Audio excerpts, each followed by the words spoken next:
Hello all, welcome back to my channel Free to Open Mind.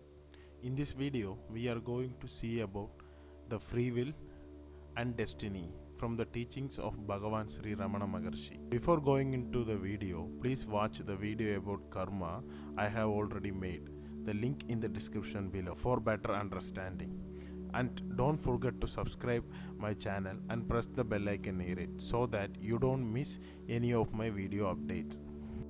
For the better understanding of this topic, I have decided two sections. First section is in the form of question and answer, and second section is a simple statement made by the Bhagavan about the free will and destiny. Section number 1, question and answers. The following questions are asked to Bhagavan Sri Ramana Maharshi. Are only the important events in man's life, such as his main occupation or profession, determined or fulfilling acts in his life, such as taking a cup of coffee or moving from one place in the room to another, also predetermined? Maharshi: yes, everything is predetermined. Question number 2. Then what responsibility, what free will has man? Ramana Maharshi: what for then does the body come into existence? It is designed for doing the various things marked out for execution in this life. Whole program is chalked out. Not an atom moves except by his will. Expressed the same truth, whether you say does not move except by his will or does not move except by karma. As for the freedom for a man, he is always free not to identify himself with the body and not to be attached by the pleasures or pains, the consequent of the body's activity. Next question. Devotee: surrender is impossible. Maharshi: yes, complete surrender is impossible in the beginning. Partial surrender is certainly possible for all.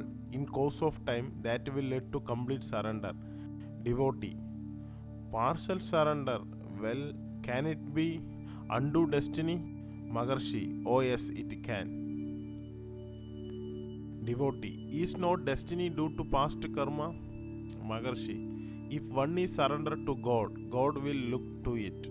Devotee: has man any free will, or is everything in his life predestined and preordinate? Maharshi: free will holds the field in association with individual. As long as individuality lasts, so long there is free will. All the Shastras are based on this fact, and they advise directing the free will in the right channel. Find out to whom free will or destiny matters. Abide in it, then these two are transcended.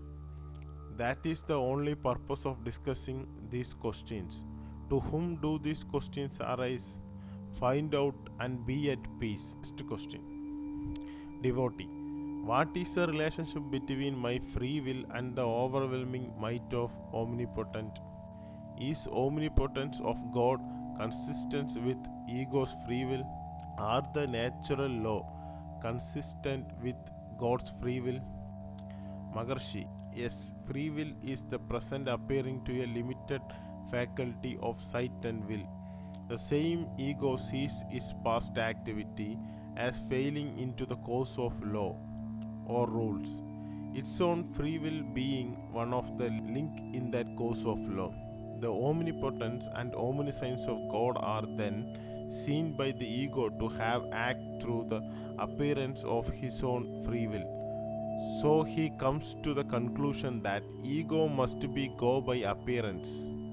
Natural laws are manifestation of God's will, and they have been laid down. Next question. I don't understand what work I should do and what not. Maharshi: don't bother. What is destined as work to be done by you in this life will be done by you, whether you like it or not. Mrs. P.C. Desai quoted Bhagavad Gita. If, as Arjuna was told, there is a certain work destined to be done by each and well shall eventually do it. However much we do not wish to do it or refuse to do it, is there any free will?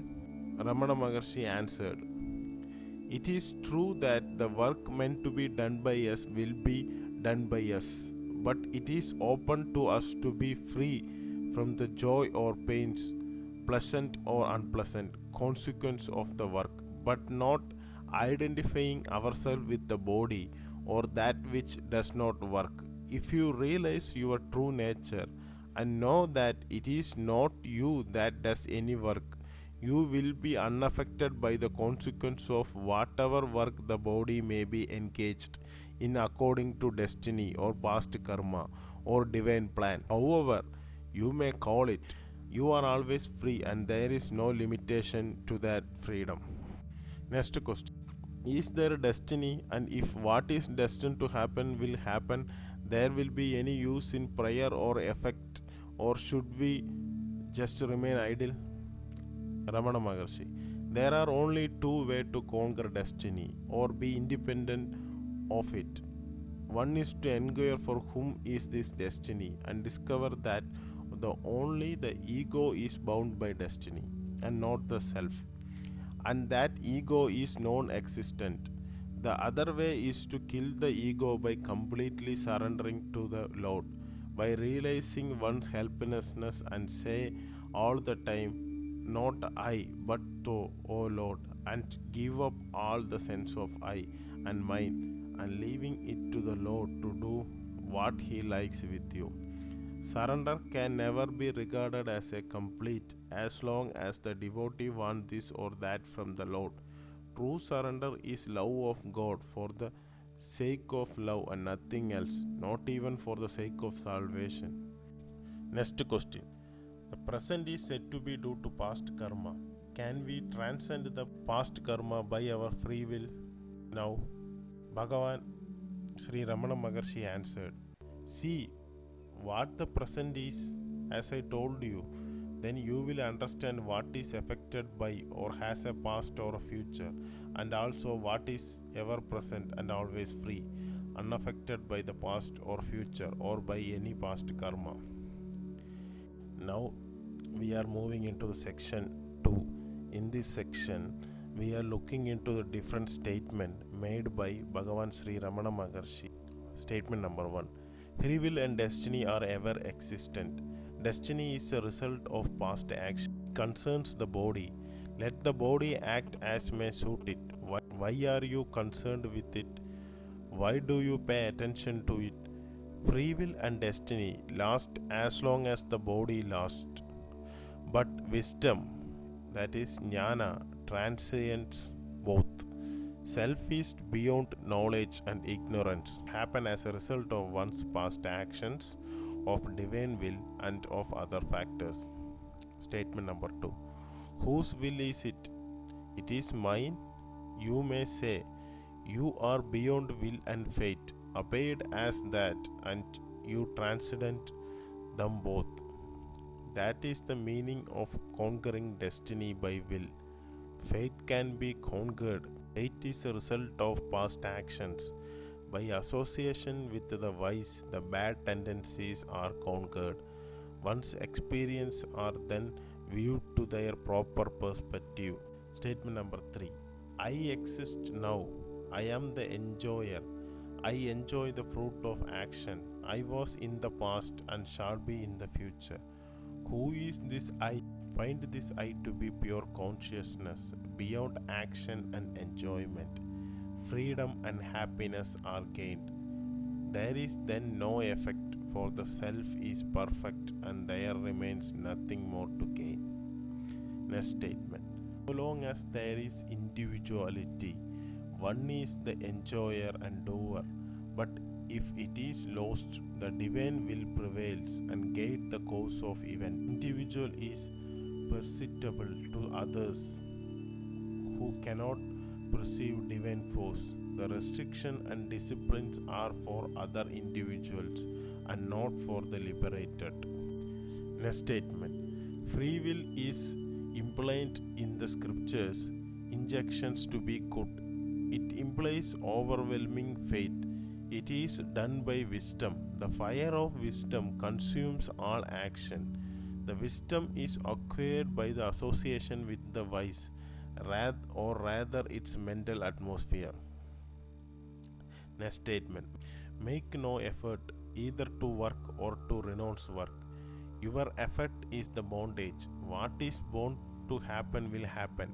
If you are destined to cease working, work cannot be had even if you hunt for it. If you are destined to work, you cannot leave it.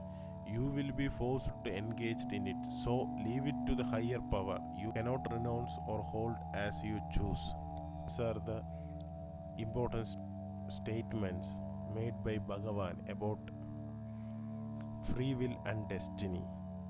In this video, it is clear that there is no such thing as free will. The free will exists only for those who imagine themselves as individual.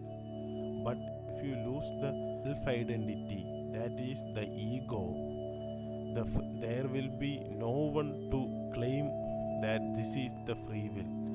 Then whatever happens, everything is the will of God. And for those people, there is no destiny. Every past karma is gone. Every present karma will not accumulate to the future, because there is no individual or ego to claim his or her work. So there is no I, no karma. Thank you all for listening.